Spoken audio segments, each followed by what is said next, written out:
అని ఆ డెలివరీ టైంలో మీరు చూసిన పేషెంట్స్ ఎవరైనా ఉన్నారా? అలాంటి మాటలు చాలా మంది ఎలా కన్విన్స్ చేస్తుంటారు? చాలా మంది ఓ మై గాడ్, చాలా మంది. చాలా మంది అమ్మాయి పుడితే ఎక్స్ప్రెషన్లు మారిపోయిన రోజులు ఉన్నాయి, అబ్బాయిలు పుడితే పరుగులు పెట్టిన రోజులు ఉన్నాయి. అలాగే ముగ్గురు అబ్బాయిలు ఉండి అమ్మాయి పుడితే సంతోషించిన రోజు కూడా ఉంది. Okay. సో నేను ఆబ్స్టిట్రిషియన్ కాబట్టి నేను అన్ని రకాల ఎక్స్ప్రెషన్స్ చూశాను. ఓకే. అండ్ ఒక ఫ్యామిలీ ఇలా ఉండాలి అని అనుకోవడంలో అసలు తప్పు లేదు. అయితే దానికోసం క్రిమినల్ మెథడ్స్కి వెళ్ళడం తప్పు. కావాలి అని అనుకుంటే జెన్యున్గా చేసే కంట్రీస్ ఉన్నాయి, జెన్యున్గా నడిపించే దాన్ని ఏమంటారు లాస్ ఉన్నాయి. బట్ మన కంట్రీకి వచ్చేసరికి పీసీపీఎన్డిటీ చాలా strict to an extent that scan రూమ్లో మనుషులు ఎవరు ఉండొద్దు, చాలా ప్రైవసీ ఉండాలి, అసలు సెక్స్ డిటర్మినేషన్ చెయ్యొద్దు, దాని తర్వాత అసలు ఇవి చాలా చాలా లాస్. అండ్ అదే దాని మీద బిజినెస్ చేసే వాళ్ళు కూడా చాలా మంది ఉంటారు, మోసం చేసే వాళ్ళు కూడా ఉంటారు. కానీ నేను అందరికీ చెప్తాను, ఇండియాలో ఎటువంటి పరిస్థితిలో కూడా సెక్స్ డిటర్మినేషన్ అనేది కుదరని పని. Because PCPNDT is very strict and మన male to female ratio is just dropping. Females తగ్గిపోతున్నారు, మేల్స్ పెరుగుతున్నారు. కాబట్టి government is very strict. But people are there, people are mad. Whatever child they want it. They go to different countries, they get treatments done where it is legal and they come back. You should appreciate that they have not gone for abortions illegally. That's more than enough. So basic ga illegal abortions ni manam aapali, manamu atu side vellanivoddu. And I have seen people who are happy with two whatever gender kids that they have, and it's all about their choices. Okay. Eventually ఇప్పుడు education పెరుగుతుంది కాబట్టి expressions parents లో ఉండట్లేదు, వాళ్ళ parents లోనే ఉంటుంది. So they are happy with whatever kid that they have.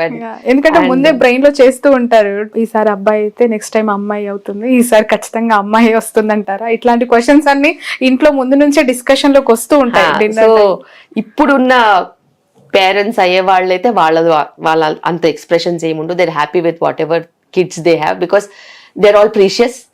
ఎంతో కొంత ఫర్టిలిటీ ట్రీట్మెంట్స్ తోనో ప్రీషియస్ గా వచ్చిన బేబీస్ కాబట్టి they are very happy with whatever they are getting it.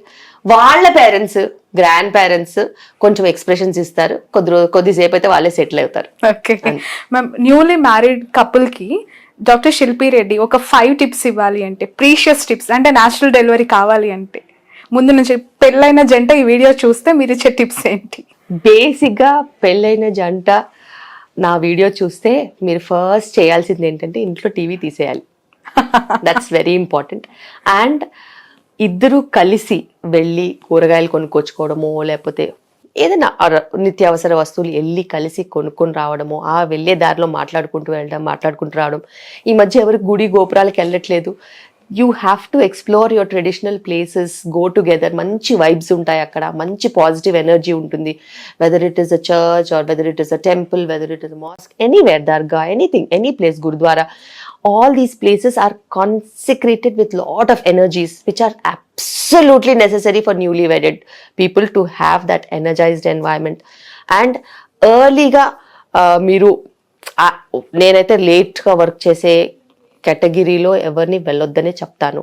They have to have their office times, that to together they should have the same time. ఒకరు morning shift, ఒకరు afternoon shift, ఒకరు night shift, ఒకరు morning shift అంటే చాలా కష్టం. This is just not practical. ఒక 4 రూపాయలు తక్కువ సంపాదించిన నష్టం లేదు, ప్రపంచంతో పరిగెత్తాల్సిన అవసరమే లేదు. ఉన్నంతలో హ్యాపీగా ఉండండి, కలిసి ఉండండి, టైం కలిసి స్పెండ్ చేయండి. ఇద్దరూ వర్క్ చేయండి, మార్నింగ్ నుంచి ఈవినింగ్ వరకు, ఈవినింగ్ నుంచి నైట్ వరకు టైం స్పెండ్ చేయండి. ఎర్లీగా పడుకోండి, ఎర్లీ మార్నింగ్ లేవండి, కలిసి ఎక్సర్సైజ్ చేయండి. ఇలా ప్రతి క్షణము మీరు మీతో పాటు మీ ఫ్రెండ్స్ ఎవరన్నా ఉన్నా కూడా కలిసి టైం స్పెండ్ చేయండి. అట్లా సోషల్ లైఫ్ని వదలొద్దు, పర్సనల్ లైఫ్ని వదలొద్దు. ట్రావెల్ టుగెదర్, ఎక్స్ప్లోర్ చేయండి. And make sure that your time spent is very very precious and very very memorable. కొత్తగా మీరు ట్రై చేయొచ్చు, కొత్త విషయాలు మాట్లాడుకోవచ్చు. అండ్ చాలా ఇంపార్టెంట్ ఏంటంటే ప్రెగ్నెన్సీ అనే ఒక డిసిషన్ని డిలే చేయొద్దు, అబార్షన్స్ అస్సలు చేయించుకోవద్దు at any given point in time. ఎందుకంటే అబార్షన్ అయిన వాళ్ళకి మళ్ళీ ప్రెగ్నెన్సీ వచ్చే ఛాన్స్ అప్పుడప్పుడు ఉండదు. మనకి ఎవరికి కలిసి రాదో మనకు తెలియదు. అబార్షన్స్ చేయించుకోవద్దు. సేఫ్ ఎంకరేజ్ చేస్తాము. కాంట్రసెప్షన్ యూజ్ చేయండి ఒకవేళ ప్రెగ్నెన్సీస్ వద్దనుకుంటే. ఎర్లీగా ప్రెగ్నెన్సీస్ ప్లాన్ చేసుకోండి. టుగెదర్ పేరెంటింగ్ చేయండి, టుగెదర్ చెకప్స్కి వెళ్ళండి, టుగెదర్ చిల్డ్రన్ని రేస్ చేయండి, మంచి వాల్యూస్ ఇవ్వండి, వాళ్ళకి మంచి ఎడ్యుకేషన్తో పాటు ఒక ఫ్యామిలీ ఎన్వైరన్మెంట్ ఇవ్వాలి. Okay, right. Coming to some other topic ma'am, ఈ జనరేషన్ పిల్లలకి సెక్స్ ఎడ్యుకేషన్ ఎంతవరకు ఇంపార్టెంట్, అసలు అవసరం అంటారా మీ మాటలు? డెఫినెట్గా, బికాస్ పిల్లలు ఒక వల్నరబుల్ గ్రూప్గా ఉంటారు. వాళ్ళకి ఏదో తెలుసుకోవాలన్న ఆతృత ఉంటుంది.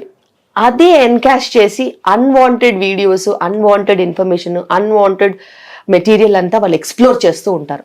అదే మనం వాళ్ళకి స్కూల్లోనే పద్ధతిగా వాల్యూ యాడెడ్ ఇన్ఫర్మేషన్ కింద ఎడ్యుకేషన్ గనక మనం ఇచ్చినట్టు అవుతే, వాళ్ళ సెక్సువాలిటీని వాళ్ళు గుర్తించగలిగినట్టుంటే అన్వాంటెడ్ ఎక్స్ప్లోరేషన్ ఉండదు.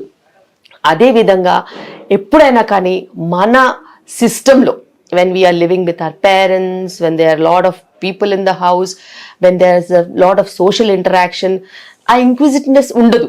ఎప్పుడైనా ఎంప్టీనెస్ ఉంటుంది కదా, ఖాళీగా టైం దొరుకుతుంది. ఎంప్టీనెస్ ఉంటే వాళ్ళు ఎక్కువగా వల్నరబుల్ ఉంటారు to explore information, for entertainment, for knowing things, ఇవన్నీ. సో మన దగ్గర వాళ్ళని ఎంగేజ్ చేసే కెపాసిటీ ఉంటే, వాళ్ళతో మాట్లాడి కమ్యూనికేట్ చేసి everything I'm the source of information, I will help you with what ever you want అని కనుక మనం కాన్ఫిడెంట్గా చెప్పినట్టు అయితే, వాళ్ళు ఎప్పుడు తప్పుదారి పట్టరు. వాళ్ళు తప్పుదారి ఎప్పుడు పడతారంటే, దాంట్లో ఏదో మసాలా ఉంది, దాంట్లో వెళ్ళి ఏదైనా చూడాలని, ఇది ఇంతే, ఇది ఇలాగే ఉంటుంది, ఇది బాడీ, ఇది దీని బయోలాజికల్ రిక్వైర్మెంట్స్, ఇవి నథింగ్ మోర్ దాన్ దాట్ అని అంటే వాళ్ళకి ఆ అనవసరమైన అన్వాంటెడ్ ఫీడింగ్ ఉండదు. బట్ ఇంట్లో పేరెంట్స్ కంబైన్ జాయింట్ ఫ్యామిలీ అనుకోండి, పెద్దవాళ్ళు ఉంటారు, చిన్నపిల్లలు ఉంటారు, ఇలాంటివి ఏమైనా డిస్కషన్కి వచ్చి ఒకవేళ మీరు అన్నట్టుగానే సిలబస్లో పెడితే మంచిది అని అనుకున్న పరిస్థితిని ఊహిస్తే, ఈ మన ఇండియన్ కల్చర్లో యాక్సెప్టెన్సీ ఉంటుందా? పిల్లలతో పేరెంట్స్, పెద్దవాళ్ళు అలాంటి డిస్కషన్ చేయడానికే చాలా అది ఒక జుబుక్సాకరమైన టాపిక్ కదా, మనకెందుకులే అనే వరకు. బేసిక్గా ఇప్పుడున్న పరిస్థితిలో మన సొసైటీ, మన కల్చర్ ఎంత స్ట్రాంగ్గా ఉన్నా కూడాను, ఈ వెస్టర్నైజేషన్ వచ్చేసరికి మన వీడియోస్ అయితేనేమి, టీవీ అయితేనేమి, ఏదైతేనేమి, మనకి వాస్ట్ కాంటెంట్ ఉంది.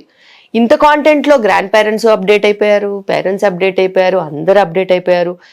వాళ్ళకు ఒక క్యాజువల్ యాటిట్యూడ్ వచ్చింది. అండ్ ఒకప్పుడు గ్రాండ్ ఫాదర్ వస్తూ ఉంటే పక్క రూమ్లోకి వెళ్ళిపోయేవాళ్ళు, ఫాదర్ వస్తూ ఉంటే చాలా మర్యాదగా ఉండేది. ఇప్పుడు హే డాడ్ అంటున్నారు. సో అలాగా కల్చర్ మారిపోయింది and they're okay with it. లేకపోతే ఇంతకుముందు మా డాడీ స్కూటర్ అక్కడెక్కడో వస్తుంటే అందరు పిల్లలు సర్దేసుకునేవాళ్ళు. సో ఆ భయాలు ఇప్పుడు లేవు. ఇప్పుడు ఫేస్ టు ఫేస్ మాట్లాడతారు. హౌ వాజ్ యువర్ డే అన్నట్టు, వాట్ డిడ్ యూ డూ అన్నట్టు. ఇలా పరిచయాలు పెరుగుతున్న కొద్దీ, మార్పులు వస్తున్న కొద్దీ freedom to talk about multiple things has increased. And to educate in the current generation the right topic, అది మట్టుకు మర్చిపోవద్దు. And schools are doing a great job. And after schools, parents have to be their comfort zone and they have to tell them that there is nothing wrong. You have to just talk about it. Ante. Okay ma'am, కొన్ని social మీడియాలో viewers అడిగే questions నేను మిమ్మల్ని ఇక్కడ ఒక 2-3 అడగాలనుకుంటున్నాను. Day టైంలో కంటే night టైమ్స్లో లైఫ్కి ఒకవేళ అలవాటు పడితే రిజల్ట్ పాజిటివ్గా ఎక్కువగా ఉంటుంది అనేది అపోహనా, నిజమా? అది అపోహ ఎప్పుడు కాదు. బికాస్ నైట్స్ అనేవి you will have a long relaxation time కదా. ఇప్పుడు if there is a sexual activity end of the day same 9-10 o'clock, after that you sleep of, your body is relaxed, your hormones are getting produced, whatever the sperm has to do, it will have some time. And whatever comfort that you have when you're relaxed, your body tends to give way to various things in a sensible manner. అలాగని morning life ఉంటే ఉండదని కాదు, but ప్రాక్టికల్గా it is much more beneficial and convenient for your relaxation. నువ్వు morning say mid afternoon if you have intercourse and you just go do some work and go around, and if you have to travel, if you have to do some other works and you're stressed out and you're not sleeping well, all this is not good life style. Right ma'am, okay blood group ఉన్న wife and హస్బెండ్కి ఒకవేళ పిల్లలు పుడితే చాలా health issues ఉంటాయి అని అంటూ ఉంటారు. No, it is a myth. Blood groups in fact same ఉంటే ఏ బ్లడ్ ఇష్యూస్ ఉండవు. ఒకవేళ మదర్ కి బేబీకి డిఫరెంట్ బ్లడ్ గ్రూప్స్ ఉంటే ఏబిఓ ఇన్కంపాటబిలిటీ కింద జాండీస్ వచ్చే ఛాన్స్ ఇంకెక్కువ ఉంటుంది తప్పితే సేమ్ బ్లడ్ గ్రూప్ ఉంటే అలాంటి ఛాన్సెస్ ఏమి ఉండవు. ఓకే, ఫీమేల్స్ ఎక్కువగా యంగ్స్టర్స్ వెరీ యంగ్ ఏజ్లో పెళ్లి చేసుకోవటం వల్ల, తల్లి అవ్వటం వల్ల ఫ్యూచర్లో మెంటల్గా వాళ్ళకి ఫిజికల్గా చాలా హెల్త్ ఇష్యూస్ కాంప్లికేషన్స్ ఉంటాయి అంటుంటారు.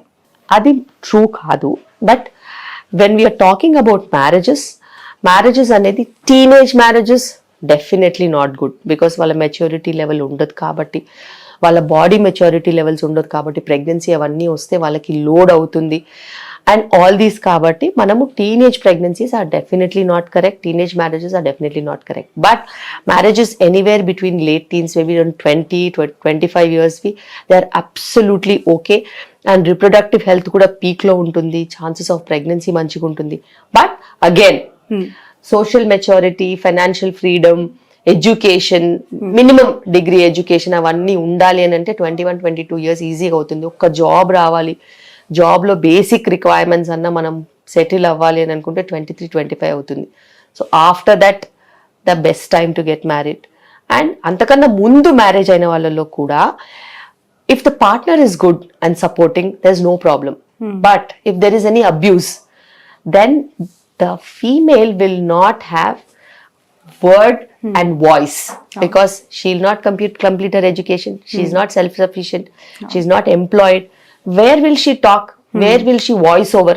So అందులో ఎక్స్ప్లాయిట్ అవ్వడం కానీ, సైకలాజికల్ ప్రాబ్లమ్స్ కానీ, అడ్జస్ట్మెంట్స్ అయ్యి తెచ్చుకునే ప్రాబ్లమ్స్ ఎక్కువగా ఉంటాయి. అయితే ఇవన్నీ ఇంతకు ముందు ఉండేవి కాదు, ఎందుకంటే జాయింట్ ఫ్యామిలీలో ఉండేవాళ్ళం కాబట్టి పెద్దవాళ్ళు అడ్రస్ చేసి షీల్డ్ చేసేవాళ్ళు. కానీ ఇప్పుడు న్యూక్లియర్ ఫ్యామిలీస్ అయ్యేసరికి హస్బెండ్ కి ఏ ఫ్రస్ట్రేషన్ ఉన్నా కూడా ఉమెన్ మీద తీయడము, అబ్యూజివ్ గా అవ్వడం, ఇవన్నీ కూడా ఉంటాయి. And women is completely trapped into the relationship because there are children that they have to take care of. వాళ్ళ మొహం చూసి వాళ్ళ కోసం అని భరిస్తూ ఉంటారు. బట్ ఈవెన్చువలీ 40s వచ్చేసరికి అదంతా చాలా ఎక్కువైపోయి, ఆ లోడ్ అంతా ఎక్కువైపోయి వాళ్ళ లైఫ్ అంతా వేస్ట్ అయిపోయినట్టు అనిపించి, అండ్ పిల్లలు కూడా ఎవరి దారి వాళ్ళు చూసేసుకుంటారు తర్వాత. Then they become very alone and they feel that pain and they get traumatised. ఆ పెరిమెనోపాజల్ ఇష్యూస్ వచ్చేసరికి చాలా సైకలాజికల్గా ట్రామాటిక్గా ఫీల్ అవుతారు. రైట్. కొన్ని జనరేషన్స్ నుంచి చూస్తూ ఉంటే సర్జరీ అయిన డెలివరీస్ రేర్గా ఉండేవి, ఇప్పుడు నార్మల్ డెలివరీస్ చాలా రేర్గా కనిపిస్తున్నాయి. ఇన్ ఫ్యూచర్ ఐవీఎఫ్ డెలివరీస్ అనేవి, ఐవీఎఫ్ ప్రెగ్నెన్సీస్ అనేవి కామన్ అయ్యే పరిస్థితులు చూడబోతున్నాం. అలాంటి సిచ్యువేషన్ రాబోతుందా అంటే? డెఫినెట్గా ఫర్టిలిటీ ప్రెగ్నెన్సీస్ నిజంగానే ఎక్కువ అవబోతున్నాయి. Because we're going towards an epidemic of infertility. అది ఇంకా పాండమిక్, ఎపిడెమిక్ అన్నీ ఒకటేలాగా అయిపోయాయి. ఇప్పుడు ఇన్ఫర్టిలిటీ చాలా ఎక్కువ అవుతుంది కాబట్టి. And over on top of it మేమేం చేస్తున్నామంటే, even if they have an IVF pregnancy, because we have a setup, we have every specialist in the hospital, we would definitely try for a normal delivery. If she's not delivering normally, then we will do a cesarean. So anything, cesarean లో కూడా blood loss chances ఉంటాయి, పీపీహెచ్లు ఇవన్నీ ఉంటాయి, postmortem హెమరేజ్లు, blood లాస్లు. దానికి అనుగుణంగా blood bank, దానికి అనుగుణంగా high risk anaesthesia team, దానికి అనుగుణంగా మన సెటప్ పెట్టుకోవాలి. అయితే ఏదైతేనేమి నార్మల్ డెలివరీకి మించిన సేఫ్టీ ఉండదు. అది వాళ్ళకి ప్రెగ్నెన్సీలో ట్రావెల్ చేస్తూ ఉంటే, వాళ్ళ చుట్టుపక్కల వాళ్ళు ఇన్ఫ్లుయెన్స్ చేస్తూ ఉంటే, వాళ్ళ చుట్టుపక్కల వాళ్ళు ధైర్యం ఇస్తూ ఉంటే, వాళ్ళు ఒకవేళ యోగా క్లాస్కి వస్తారు 50 మంది, అందులో డెలివరీస్ అవుతూ ఉంటాయి కదా, మిగతా వాళ్ళు వీళ్ళని చూసి వాళ్ళ ఒపీనియన్స్ మార్చుకుంటారు.